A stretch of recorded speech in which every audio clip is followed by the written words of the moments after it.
It is one of the newer religions on the world map. His birth in fact took place around the end of the 15th century. The background on which it stands is the state of Punjab in northwestern India, where the Mughal Empire had now stretched his power, erasing, which had been, and merging, where it had been forced, with the existing local Hindu culture. The meeting clash between the two worlds, Muslim and Hindu fact, while it would have resulted in culture, thought, language and art of rare beauty. Just think of the famous Taj Mahal in Agra. The other had claimed and he continued to claim victims.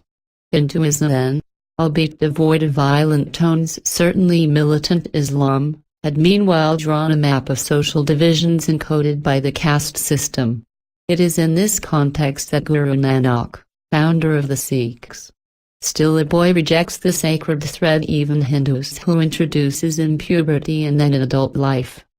A few years later, still young, while bathing in a river near his village, only to reappear mysteriously, disappears after 3 days with a shocking message.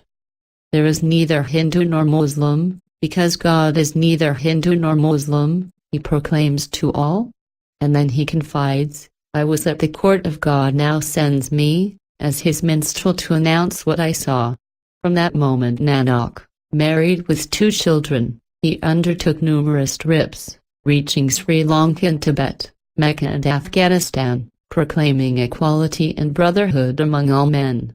Not only that there must be no discrimination between different religions, but also between followers of the same faith. It is unthinkable that God, who is Father, had created people of different castes. He is present in every human being, and the end of life of every human being is to be reunited with him. Thousands of people follow him. Nanak preached that religion helps us to live from the pure world of filth. He, Guru, brings a new light illuminating the darkness. The others are the Sikhs, followers in the local language. Shortly before his death Nanak appointed Angad, one of his disciples, his spiritual heir.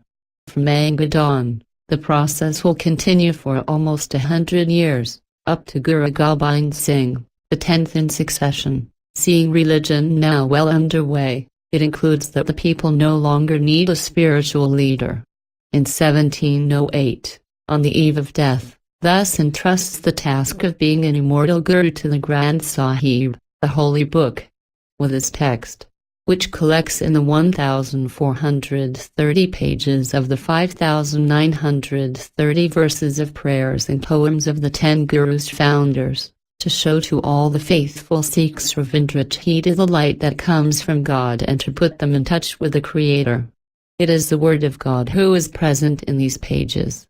The Akal, immortal, Granth, book, Sahib, sir, is so revered, not worshipped, in the golden temple of Amritsar, the holy city, and in all the Gurudwara, temple, in the world. Among the commitments that the Sikhs take, there is the maintenance of the so-called 5 kappa, kara, a bracelet on his right wrist, kirpan, a dagger on his left side, kanga, a comb stuck in his hair, kesh, hair that does not or never cut, and kach, breeches for men. An observant Sikhs also undertakes not to smoke, not to drink alcoholic beverages or any kind of drugs. The relationship between man and woman is the absolute equality.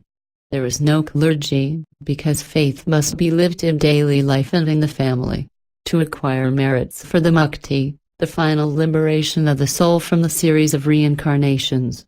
In such releases it coincides union with God and man's final end. While faithful to the message of peace and tolerance preached by Nanak and his successors, the Sikhs have suffered many persecutions and therefore have learned to defend themselves. Many were their martyrs. Hence their reputation as warriors, although fundamentally the followers of Sikhism are people of peace. In India they were concentrated in Punjab, now scattered around the world. It is mainly present in Canada, the US, England, Kenya, Thailand. The community continued to suffer until the recent traumatic experience of Operation Blue Star, launched by the then Prime Minister Indira Gandhi at a group of terrorists who had barricaded themselves inside the Golden Temple, and which aimed at the creation of the Khalistan, a state-independent Sikh. Once the situation got out of hand, the guns and the army strafed were the only solution. The Golden Temple remained intact, but various parts of the sacred area were damaged or destroyed. The biggest wound, however, was the one that opened in the heart of the Sikhs worldwide, in seeing their San Pietro profaned. Today the Golden Temple, with the surrounding complex, was completely restored to its sacredness. Amritsar, whose name means Lake of Nectar, it remains the spiritual center of the 20 million Sikhs in the world.